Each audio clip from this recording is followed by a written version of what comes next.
The dusty roads of southern Spain stretched endlessly as Lucia tightened her grip on the steering wheel of the old delivery truck.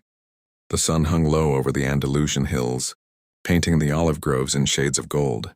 She had taken the job out of desperation, delivering supplies to remote ranches paid better than anything else in her small village. Still, no one had warned her how far remote truly meant. Her final stop for the day was scribbled on a crumpled paper, Rancho del Silencio. Even the name felt strange. People say the owner never comes to town, the shopkeeper had muttered earlier. Pays in cash. Keeps to himself. Lucia had shrugged it off. Work was work. After nearly an hour of driving on a narrow dirt path, she finally saw it, a massive ranch hidden behind rolling hills. It wasn't just a ranch. It looked more like a private estate. Tall wooden fences stretched far into the distance, and horses grazed peacefully in the fading light. This is no ordinary place, she whispered. She parked the truck and stepped down, brushing dust off her jeans. Before she could knock, the heavy wooden door creaked open. A tall man stood there. He wore a simple white shirt, sleeves rolled up, boots dusty from work. His face was calm, but his eyes, sharp, observant, studied her carefully. "You're late," he said, his voice deep but not unkind. Lucia frowned. "The road is barely a road. You should try driving it yourself." For a moment, silence hung between them. Then unexpectedly he smiled. "Fair enough." She blinked, surprised. "I brought your supplies," she said, turning back to the truck. "Grain, tools, and medicine." "I'll help," he replied. As they unloaded the crates together, Lucia couldn't help but notice something odd.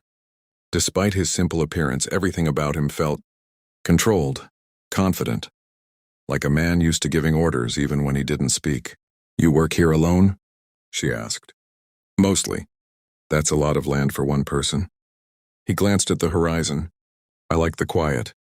Lucia rolled her eyes slightly. "I'd go insane." He chuckled softly. "Most people would." When the last crate was inside, Lucia wiped sweat from her forehead. "All right, that's everything. I just need your signature." Instead of signing immediately, the man studied her again. "You're new," he said. "First week. You drove all the way out here alone?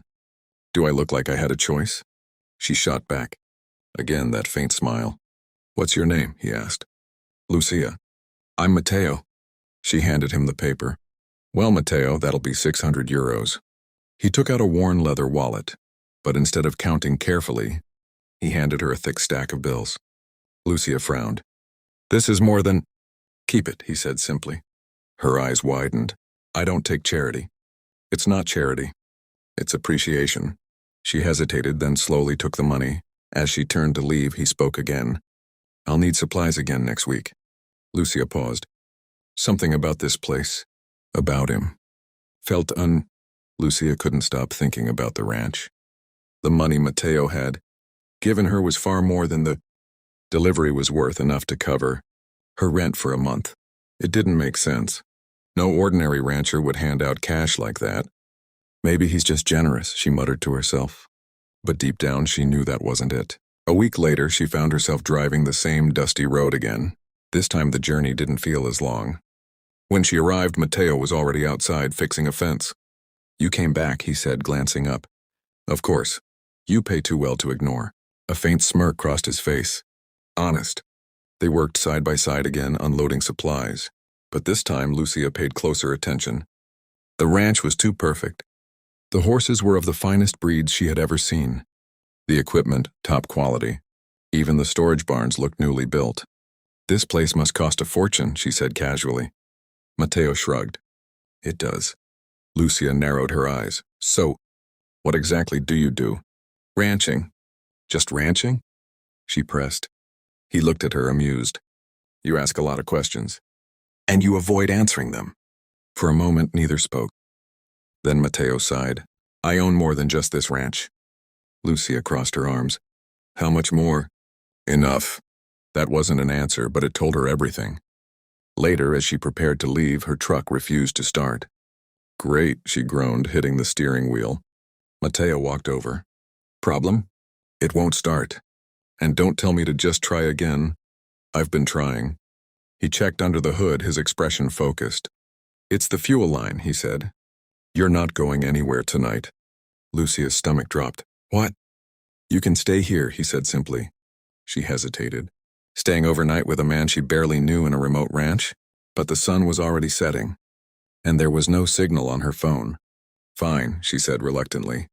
That night, they sat across from each other at a long wooden table. Mateo had cooked, a simple meal but surprisingly good. You don't seem like the cooking type, Lucia admitted.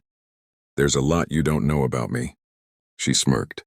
Clearly, after dinner, silence settled in, but it wasn't uncomfortable. Why do you live out here alone? She asked softly.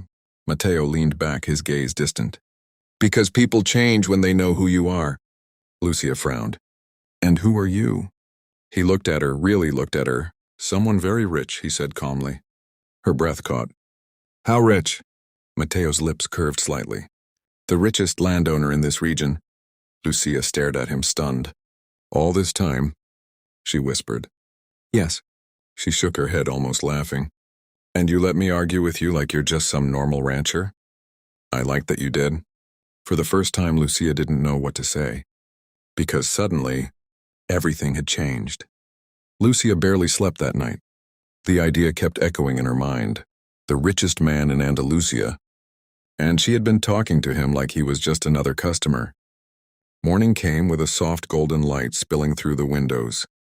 When she stepped outside, Mateo was already working as if nothing had changed. You're up, he said. You're still doing chores? She asked, confused. He raised an eyebrow. What did you expect? A crown? Lucia laughed despite herself. No, but you could have people doing this for you. I do, he said. I just don't like depending on them. There was something grounded about him, something real that didn't match the image of a wealthy man she had in her head. After breakfast, Mateo fixed the truck with ease. You're good to go, he said. Lucia nodded but didn't move. You could have told me, she said quietly. Would it have changed anything? She hesitated. Maybe. Mateo studied her face. That's exactly why I didn't. She looked down, realizing the truth in his words. I don't treat you differently because of your money, she said. I know, he replied. That's why I trust you. Those words hit her harder than she expected. Days turned into weeks, and Lucia kept returning to the ranch.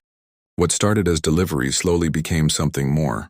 She stayed longer each time, helped with small tasks, shared meals, and talked, really talked. For the first time in years, Mateo wasn't alone. And for the first time in her life, Lucia felt like she belonged somewhere beyond survival. One evening, as the sun dipped below the hills, Mateo spoke. You could stay, he said. Lucia looked at him. Stay? Not as a delivery driver? Her heart raced. Then as what? Mateo stepped closer. As someone who chooses this place and me. Silence filled the air. Lucia thought about her old life, the struggles, the uncertainty. Then she looked at him. A man who had everything, yet chose a quiet life. A man who didn't need her but wanted her. You're not making this easy, she said softly. I'm not trying to. She smiled. Good. Taking a deep breath, Lucia made her choice. I'll stay. Mateo's expression softened, something rare and genuine in his eyes. And in that moment, the quiet ranch no longer felt empty. It felt like home. Lucia had come for a job, but she had found something far greater. A new life, a new beginning, and a love she never saw coming.